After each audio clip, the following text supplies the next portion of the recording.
Right.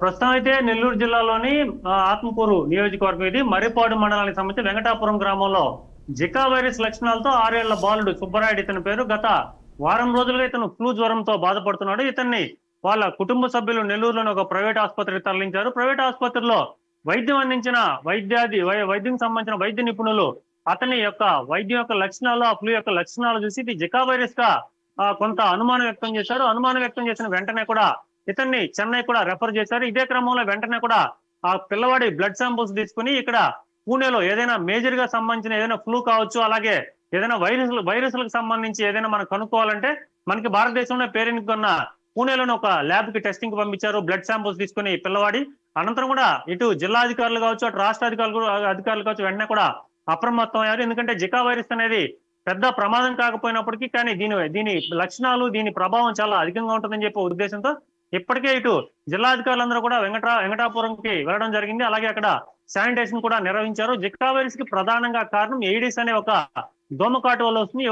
ఎవరికైనా సరే Zika virus ఉన్న వ్యక్తుల నుంచి ఆ దోమకాటు ఒక దోమ కాటేసిన తర్వాత ఇతర వ్యక్తులను కాటేసినప్పుడు ఈ జికా వైరస్ ఒకరి నుంచి ఒకరికి వ్యాప్తి చెందే అవకాశం ఉంది. అలాగే కూడా లైంగికంగా కలిసినప్పుడు, అలాగే బ్లడ్ ఏదైనా మార్చినప్పుడు ఈ కారణాలతో జికా వైరస్ అయితే ఒకరి నుంచి ఒకరికి సంక్రమించే అవకాశం ఉంది. ముఖ్యంగా కూడా జికా వైరస్ ఎలా వ్యాప్తి చెందుతుందో దోమ ద్వారానే వ్యాప్తి చెందుతుంది. ఇది గత నెల రోజులుగా నెల్లూరు జిల్లాలో వర్షాలు అయితే కురుస్తున్నాయి. ఈ వర్షాల క్రమంలోనే ఈ వెంకటాపురంలో కాస్తంత నీటి నిల్వ ఎక్కువగా ఉంది. అలాగే డ్రైనేజ్ ఎక్కడ పడితే అక్కడ ఉంది. దీంతో దోమల వ్యాప్తి విపరీతంగా ఉండడం వల్లే ఈ వైరస్ అనేది బయటపడి ఉండవచ్చు అని చెప్పి అధికారులు అంచనా వేస్తున్నారు. ఇప్పటికే సుమారు 150 కుటుంబాలు కలిగిన ఈ గ్రామంలో అధికారులందరూ కూడా అప్రమత్తత ప్రకటించి ప్రతి కుటుంబానికి కూడా శానిటేషన్ అయితే నిర్వహించారు. ఇదే క్రమంలో కూడా ఒక మెడికల్ క్యాంప్ కూడా ఏర్పాటు చేయడం జరిగింది. అలాగే అనుమానం ఉన్న ప్రతి వ్యక్తులకు కూడా ర్యాండమ్ పద్ధతిలో వీళ్ళందరూ కూడా బ్లడ్ శాంపుల్స్ తీసి టెస్టింగ్ కూడా నిర్వహిస్తామని చెప్పి చెప్పడం జరిగింది. దీనికి సంబంధించి ఆత్మకూరు నియోజకవర్గానికి ప్రాతినిధ్యం వస్తున్న శాసనసభ్యులు మంత్రి ఆనం రామనాయుడు కూడా కాసేపటి క్రితమే దీనిపై స్పందించారు.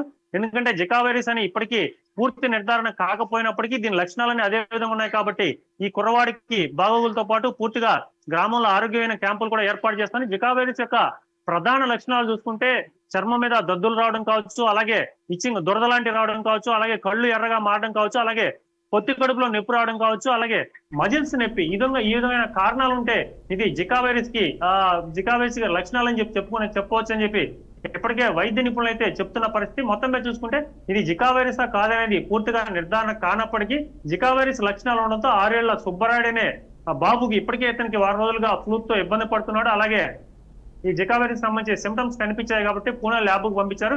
అది 1-2 రోజుల్లోనే నిర్ధారణ అయ్యే అవకాశం ఉంది. కేవలం అతని యొక్క సిమ్టమ్స్ బట్టి, అతని యొక్క లక్షణాలు బట్టి జికా వైరస్ వచ్చి ఉంటుందని చెప్పి కొంత నిర్ధారణకు అయితే వచ్చారు. కాబట్టి దీన్ని ఇటు రాష్ట్ర ప్రభుత్వం కూడా చాలా సీరియస్ గా తీసుకుంది. జికా వైరస్ అనేది ఒక పాండమిక్ సిచ్యువేషన్ అనేది కలవి చేయకుండా ఇటు కేంద్ర ప్రభుత్వం కూడా ఆంధ్రప్రదేశ్ లోని ఇటు నెల్లూరు జిల్లాకు సంబంధించి దీని మీద కూడా దృష్టి అయితే పెట్టిందని చెప్పవచ్చు. గతంలో చూసుకుంటే ఇటు కేరళలో కావచ్చు, బెంగళూరులో కావచ్చు ఈ జికా వైరస్ తో కొన్ని కేసులు బయటపడిన పరిస్థితి. అలాంటిది ఒక నెల్లూరు జిల్లాలో చాలా విలేజ్, ఇది చాలా రిమోట్ ఏరియాగా ఉంటుంది, చాలా అడవికి చాలా దగ్గరగా ఉంటుంది. ఇలాంటి ప్రాంతంలో జికా వైరస్ లక్షణం ఎలా బయటపడింది, జికా వైరస్ అలా ఎలా వచ్చిందని చెప్పి ఇప్పటికీ వైద్యులకైతే అర్థం కావట్లేదు. ఒకవేళ మొత్తం మీద జికా వైరస్ అని నిర్ధారణ అయితే మాత్రం ఆ గ్రామానికి చుట్టుపక్కల 5 కిలోమీటర్ల మేర ఒక రెడ్ జోన్ గాను, ఇలాగే ఒక మానిటర్ జోన్ గాను ప్రకటించే అవకాశం ఉంది. సో మొత్తం మీద ఈ వెంకటాపురం సంబంధించిన గ్రామానికి సంబంధించి కావచ్చు, అలాగే చుట్టుపక్కల గ్రామాల్లో కూడా కొంత అలర్ట్ అయితే ప్రకటిస్తారు. వైద్య సిబ్బంది ఎప్పటికప్పుడు క్యాంపులు అయితే నిర్వహిస్తారు. మొత్తం మీద మరో 2 రోజులు అనేది జికా వైరస్ అవునా కాదని చెప్పి